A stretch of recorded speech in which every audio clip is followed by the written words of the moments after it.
Hello friends, ಎಲ್ರಿಗೂ filmy stories Kannada YouTube ಚಾನಲ್ಗೆ ಸ್ವಾಗತ.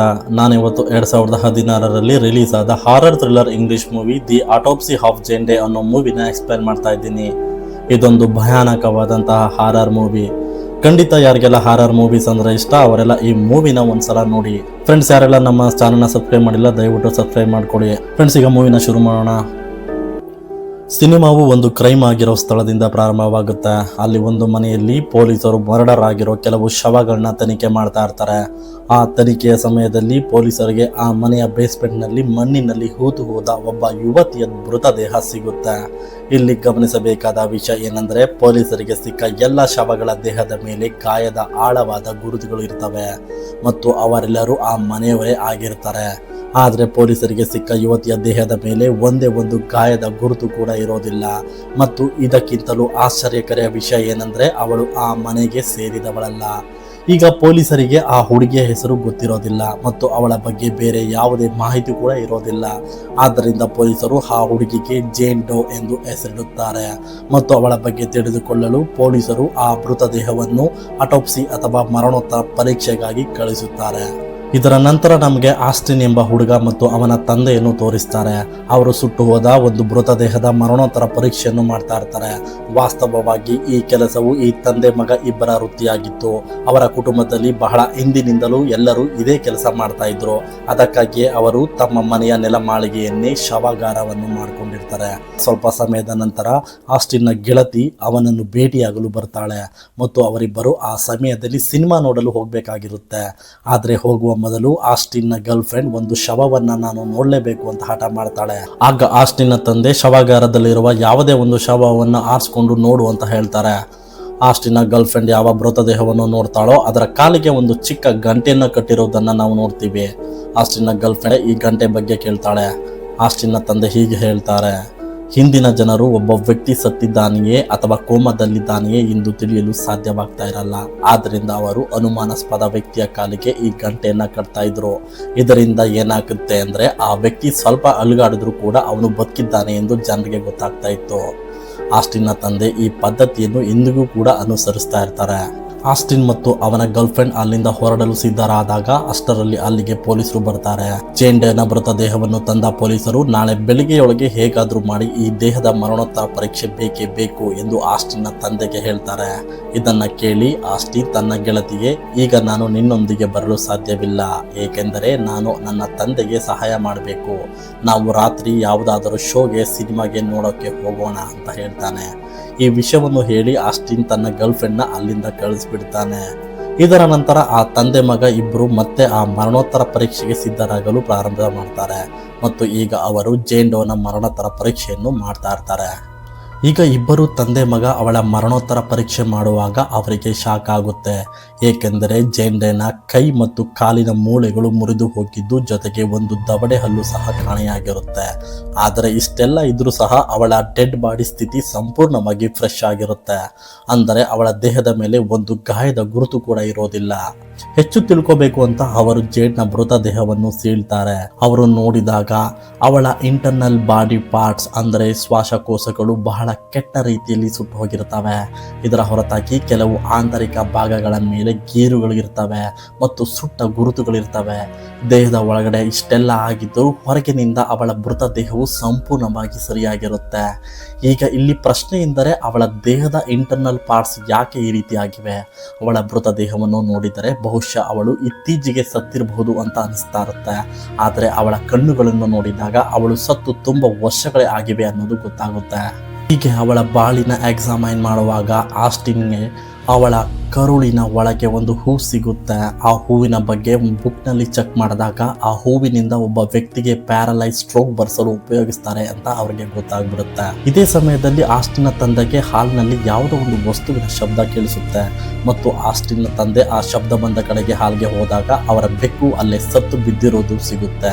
ಇದರಿಂದ ಆಸ್ಟಿನ್ನ ತಂದೆ ಬಹಳ ದುಃಖಿತರಾಗ್ತಾರೆ. ಯಾಕಂದ್ರೆ ಈ ಬೆಕ್ಕು ಅವರ ಪತ್ನಿಯ ಕೊನೆಯ ನೆನಪಾಗಿರುತ್ತೆ. ಆಸ್ಟಿನ್ ಪದೇ ಪದೇ ತನ್ನ ತಂದೆಗೆ ಹೇಳ್ತಾನೆ, ನಾವು ಇಂದಿಗೆ ಈ ಮರಣೋತ್ತರ ಪರೀಕ್ಷೆಯನ್ನು ನಿಲ್ಲಿಸಿ ನಾಳೆ ಮಾಡೋಣ ಅಂತ ಹೇಳ್ತಾರೆ. ಆದರೆ ಆಸ್ಟಿನ್ನ ತಂದೆ ಅವನ ಮಾತನ್ನು ಕೇಳದೆ ಮತ್ತೆ ಜೇಡ್ನ ಮರಣೋತ್ತರ ಪರೀಕ್ಷೆಯನ್ನು ಮಾಡಲು ಪ್ರಾರಂಭ ಮಾಡ್ತಾರೆ. ಮುಂದೆ ಮರಣೋತ್ತರ ಪರೀಕ್ಷೆ ಮಾಡುತ್ತಾ ಜೇಂಡೆನ ಹೊಟ್ಟೆಯಲ್ಲಿ ಅವಳ ಕಾಣೆಯಾಗಿದ್ದ ದವಡೆ ಹಲ್ಲು ಸಿಗುತ್ತೆ. ಅದು ಒಂದು ಬಟ್ಟೆಯಲ್ಲಿ ಸುತ್ತಿರ್ತಾರೆ.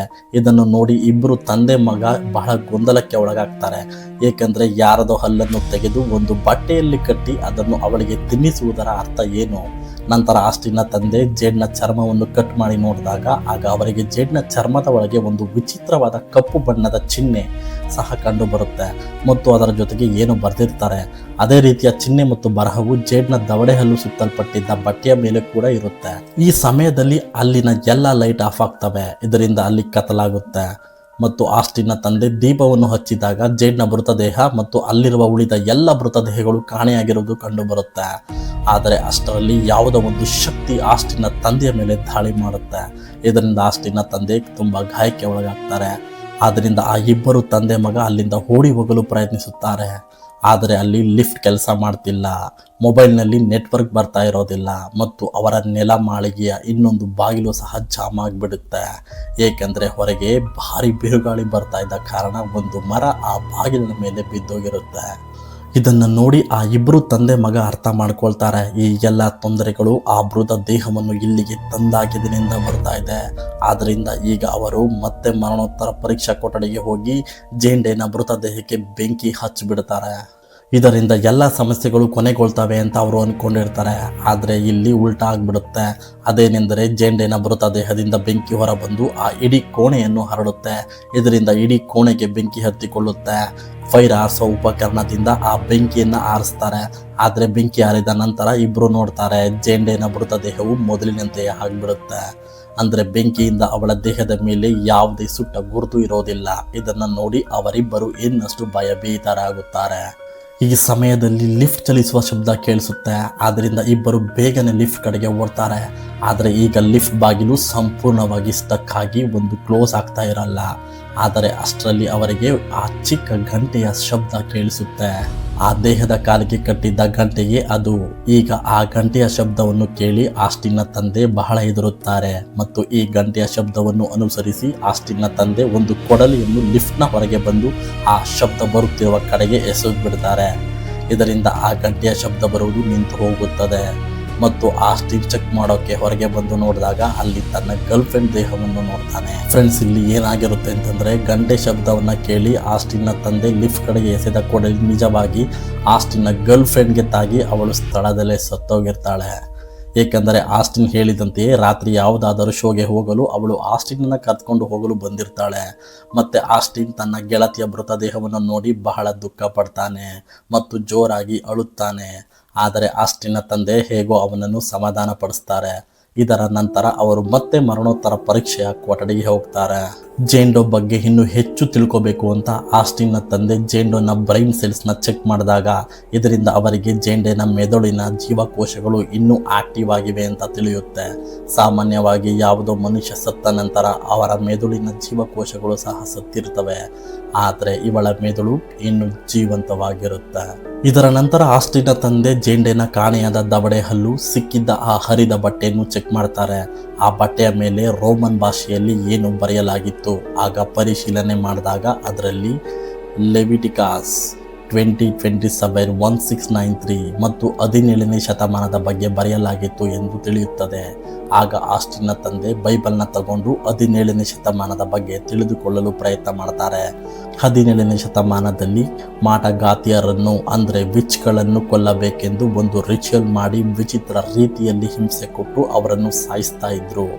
ಆದರೆ ಈ ಪ್ರಕ್ರಿಯೆಯಲ್ಲಿ ಸತ್ತ ಎಲ್ಲ ಹುಡುಗಿಯರು ಮಾಟಗಾತಿಯರಾಗಿರದೆ ಬದಲಿಗೆ ಅವರೆಲ್ಲರೂ ಸಾಮಾನ್ಯರು ಮತ್ತು ಅಮಾಯಕರಾಗಿರ್ತಾರೆ. ಇದನ್ನ ನೋಡಿ ಆಸ್ಟಿನ್ನ ತಂದೆ ಹೇಳ್ತಾರೆ, ಅಂತಹ ಅಮಾಯಕ ಹುಡುಗಿಯೇ ಈ ಜೇಂಡೋ. ಇವಳ ಸಾವು ಇತ್ತೀಚೆಗೆ ಆಗಿಲ್ಲ, ಬದಲಿಗೆ 17ನೇ ಶತಮಾನದಲ್ಲಿ ಆಗಿದೆ ಮತ್ತು ಅಂದಿನಿಂದ ಇಂದಿನವರೆಗೆ ಸೇಡು ತೀರಿಸ್ಕೋಬೇಕು ಅಂತ ಅವಳು ಇನ್ನೂ ಜೀವಂತವಾಗಿದ್ದಾಳೆ ಮತ್ತು ಇದೇ ಕಾರಣಕ್ಕೆ ಅವಳ ಮೃತದೇಹವು ಇಂದಿಗೂ ಹೀಗೆ ಇದೆ. ಅಂದರೆ ದೇಹ ಹಾಳಾಗದೆ ಒಳ್ಳೆ ಸ್ಥಿತಿಯಲ್ಲಿದೆ. ಅವಳ ದಾರಿಗೆ ಅಡ್ಡ ಬಂದವರನ್ನು ಅವಳು ಸುಮ್ಮನೆ ಬಿಡೋದಿಲ್ಲ. ಇದರ ಜೊತೆಗೆ ಜೇಂಡೆಗೆ ಏನಾಯಿತು ಅದನ್ನೇ ಅವಳು ನಮ್ಮೊಂದಿಗೆ ಮಾಡಲು ಬಯಸುತ್ತಾಳೆ ಎಂದು ಆಸ್ಟಿನ್ ತಂದೆ ಯೋಚನೆ ಮಾಡ್ತಾರೆ.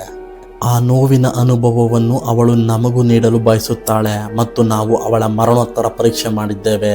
ಅಂದರೆ ಅವಳ ದೇಹವನ್ನು ಸೀಳಿದ್ದೇವೆ. ಆ ನೋವನ್ನು ಸಹ ಅವಳು ಅನುಭವಿಸಿದ್ದಾಳೆ ಮತ್ತು ಇದೇ ಕಾರಣದಿಂದ ಜೇನ್ ಡೇ ನಮ್ಮನ್ನು ಸಾಯಿಸಲು ಪ್ರಯತ್ನ ಪಡ್ತಾ ಇದ್ದಾಳೆ.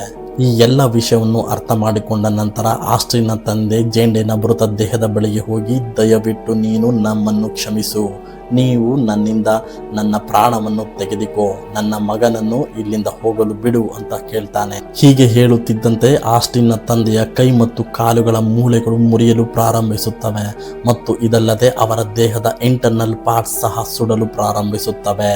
ಜೇನ್ ಡೇಗೆ ಯಾವ ರೀತಿ ಆಗಿದೆಯೋ ಅದೇ ರೀತಿ ಈಗ ಆ ನೋವನ್ನು ಆಸ್ಟಿನ್ನ ತಂದೆ ಅನುಭವಿಸ್ತಾ ಇರ್ತಾರೆ. ಆದ್ದರಿಂದ ಅವರು ಆಸ್ಟಿನ್ಗೆ, ದಯವಿಟ್ಟು ಮಗನೇ ನನ್ನನ್ನು ಕೊಲ್ಲಬೇಡ ಅಂತ ಹೇಳ್ತಾರೆ.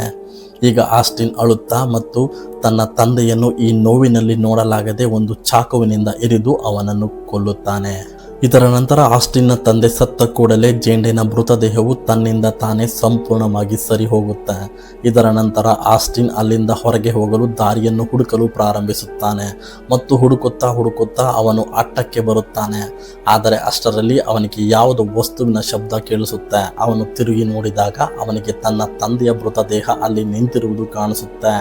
ಈಗ ಇದನ್ನು ನೋಡಿ ಆಸ್ಟಿನ್ ಬಹಳ ಭಯಪಟ್ಟು ಕೆಳಗೆ ಬಿದ್ದೇ ಬಿಡುತ್ತಾನೆ. ಇದರಿಂದ ಅವನು ಸ್ಥಳದಲ್ಲೇ ಸತ್ತು ಹೋಗ್ತಾನೆ. ಮುಂದೆ ಜೇನ್ ಡೇನ ಮರಣೋತ್ತರ ಪರೀಕ್ಷಾ ವರದಿಯನ್ನು ತೆಗೆದುಕೊಳ್ಳಲು ಪೊಲೀಸರು ಅಲ್ಲಿಗೆ ಬರುತ್ತಾರೆ. ಅದರ ಬದಲಿಗೆ ಪೊಲೀಸರಿಗೆ ಅಲ್ಲಿ ಇನ್ನೂ 3 ಮೃತದೇಹಗಳು ಕಾಣಸಿಗುತ್ತೆ. ಆಸ್ಟಿನ್, ಅವನ ತಂದೆ ಮತ್ತು ಅವನ ಗರ್ಲ್ ಫ್ರೆಂಡ್. ಆದರೆ ಜೇನ್ ಡೇನ ಮೃತದೇಹವು ಮೊದಲಿನಂತೆಯೇ ಇರುತ್ತೆ. ಅವಳ ಮರಣೋತ್ತರ ಪರೀಕ್ಷೆ ಇನ್ನೂ ಪ್ರಾರಂಭವಾಗಿಲ್ಲವೇನೋ ಎನ್ನುವಂತಿತ್ತು ಈ ದೃಶ್ಯ. ಈಗ ಇದನ್ನು ನೋಡಿ ಪೊಲೀಸರು ಬಹಳ ಗೊಂದಲಕ್ಕೆ ಒಳಗಾಗುತ್ತಾರೆ. ಏಕೆಂದರೆ ಇದೇ ರೀತಿಯ ಸನ್ನಿವೇಶವು ನಮಗೆ ಸಿನಿಮಾದ ಪ್ರಾರಂಭದಲ್ಲಿಯೂ ಕೂಡ ಕಾಣಸಿಕ್ಕಿತ್ತು. ಅಲ್ಲಿ ಬಹಳಷ್ಟು ಜನರ ಮೃತದೇಹಗಳಿದ್ದವು, ಅವುಗಳೆಲ್ಲವೂ ಗಾಯಗೊಂಡಿದ್ದವು. ಆದರೆ ಜೇನ್ ಡೇನ ಮೃತದೇಹವು ಸಂಪೂರ್ಣವಾಗಿ ಸರಿಯಾಗಿತ್ತು. ಪೊಲೀಸರು ಮತ್ತೆ ಜೇನ್ ಡೇನ ಮೃತದೇಹವನ್ನು ಮರಣೋತ್ತರ ಪರೀಕ್ಷೆಗಾಗಿ ಬೇರೆಲ್ಲಿಗೋ ಕಳುಹಿಸುತ್ತಾರೆ ಮತ್ತು ಆಂಬ್ಯುಲೆನ್ಸ್ ಅಲ್ಲಿ ಒಯ್ಯುವಾಗ ನಾವು ಜೇನ್ ಡೇನ ಕಾಲಿನ ಬೆರಳು ಅಲುಗಾಡುವುದನ್ನು ನೋಡುತ್ತೇವೆ ಮತ್ತು ಇದರೊಂದಿಗೆ ಸಿನಿಮಾವು ಇಲ್ಲಿಗೆ ಕೊನೆಗೊಳ್ಳುತ್ತದೆ. ತಮ್ಮ ಸಮಯ ಕೊಟ್ಟು ವಿಡಿಯೋ ನೋಡಿದ್ದಕ್ಕೆ ತಮ್ಮೆಲ್ಲರಿಗೂ ಕೂಡ ಧನ್ಯವಾದಗಳು. ಇದೇ ರೀತಿ ವಿಡಿಯೋಗಳು ನಮ್ಮ ಚಾನೆಲ್ನಲ್ಲಿ ಬರುತ್ತವೆ. ದಯವಿಟ್ಟು ಸಬ್ಸ್ಕ್ರೈಬ್ ಮಾಡ್ಕೊಳ್ಳಿ.